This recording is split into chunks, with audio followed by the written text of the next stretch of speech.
Un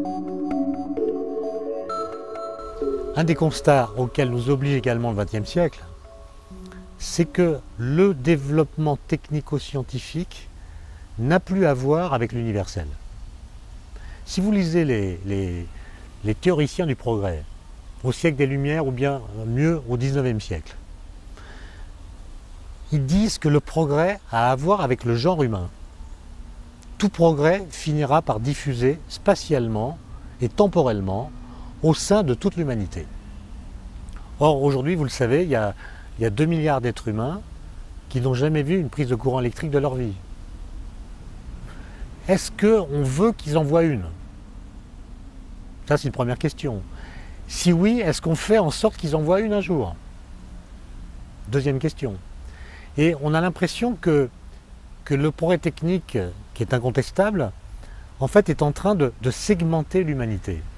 Au sens où quelqu'un qui bénéficie d'un environnement favorable, qui a accès à un système de santé efficace, qui a lui-même des revenus importants, peut être aujourd'hui très très bien soigné. Tellement bien soigné qu'il aura peut-être du mal à mourir. Et puis, à côté, dans la même humanité, parce que je vous rappelle que l'espèce humaine aujourd'hui ne fait qu'une seule espèce, vivent des gens qui sont avec moins d'$1 par jour. Je sais bien qu'$1 par jour, ça ne veut rien dire parce qu'ils n'ont même pas le dollar, mais ils ont un niveau de vie très bas et ils sont dans des conditions de vie tellement différentes de celui que j'évoquais tout à l'heure qu'on peut se demander s'ils participent encore de la même condition humaine.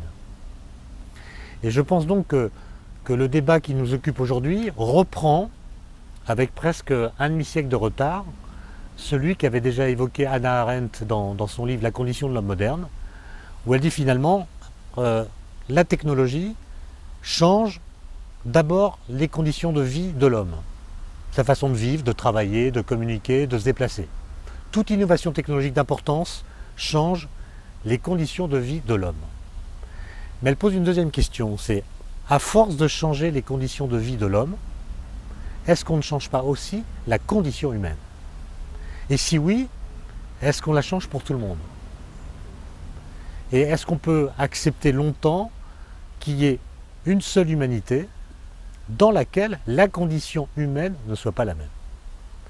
Et c'est pour ça que le progrès qui a laissé échapper cette idée de l'universel doit de toute urgence la reconquérir si on veut que l'humanité conserve un projet collectif et non pas un projet qui sectorise l'humanité en communautés qui vont devenir assez rapidement rivales les unes des autres.